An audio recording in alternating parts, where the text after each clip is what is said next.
أعوذ بالله من الشيطان الرجيم بسم الله الرحمن الرحيم ہم اس نبی کے امتی ہیں صلی اللہ علیہ وآلہ وسلم جس نے ہمیں انسانوں کے حقوق بتائے اور اس کے ساتھ جانوروں کے حقوق بھی بتائے۔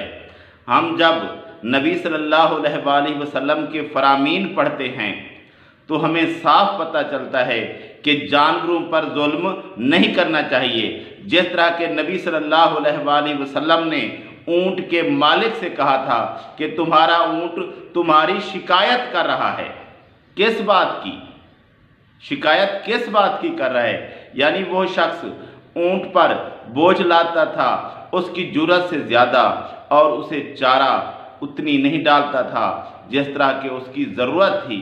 تو نبی صلی اللہ علیہ وآلہ وسلم نے جو دین ہم تک پہنچایا اس کے اندر جانوروں کے حقوق ہیں، اور اب سانگھڑ کے اندر ایک ذمہ دار نے صرف اس وجہ سے اس بے زبان جانور اونٹ کی ٹانگ کاٹ دی کہ وہ اس کی فصل کے اندر گھس گیا تھا، ہوا ہوگا نقصان اس کا کچھ، لیکن اس کا مطلب یہ تو نہیں ہے کہ ایک ذی روح جاندار جس کی اللہ تبارک و تعالیٰ نے تخلیق کی ہے، اس کے اندر جان ڈالی ہے، اور آپ اس زندہ جانور کی ٹانگ کاٹ دیں، وہ کیسے چلے گا؟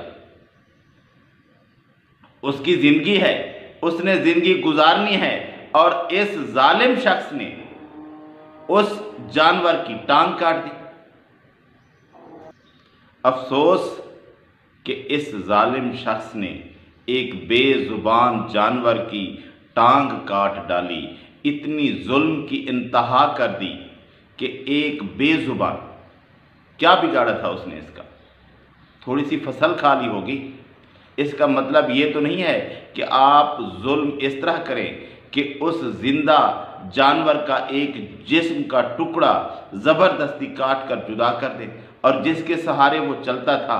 اس طرح کا ظلم تو صالح علیہ السلام کی اونٹنی پر ان کی قوم نے کیا تھا، اور جب انہوں نے یہ ظلم کیا تھا اونٹنی کے ساتھ تو اللہ تبارک و تعالیٰ نے ان پر عذاب نازل کیا تھا، ایک جاندار پر اس طرح کا ظلم کہ وہ زندہ بھی رہے اور ظلم بھی برداشت کرتا رہے، تکلیف برداشت کرتا رہے۔ اب یہ ہو رہا ہے کہ وہ بیچارہ اونٹ فریاد کر رہا ہے، اس کی فریاد اللہ تعالیٰ تک پہنچے گی، اللہ تعالیٰ سننے والا ہے۔ اس ظالم شخص نے اس جاندار کے ساتھ، اس جانور کے ساتھ جو ظلم کیا ہے، اس کی فریاد اللہ تبارک و تعالیٰ سن رہا ہے، اور کوئی سنے نہ سنے اللہ تو سننے والا ہے۔ اے ظالم شخص، تو نے اس طرح کیوں کیا؟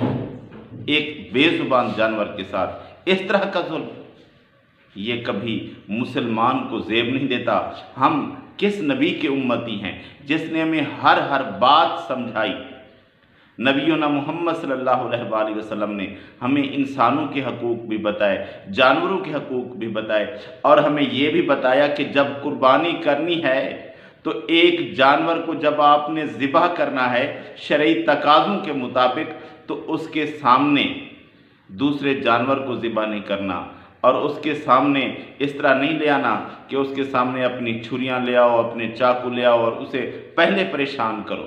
نہیں، اسلام تو اس طرح کا درس دیتا ہے، اور مسلمان کہلوانے والے لوگ یہ کر رہے ہیں کہ ایک جانور کو ذبح نہیں کرنا، آپ نے اس کو حلال نہیں کرنا، بلکہ زندہ رکھتے ہیں اس کی ٹانگ کاٹ دینی ہے۔ ظلم کی یہ انتہا، استغفراللہ۔ اللہ تبارک و تعالیٰ مسلمانوں کو اس طرح کے غلط فعلوں سے، اس طرح کے غلط کاموں سے بچائے۔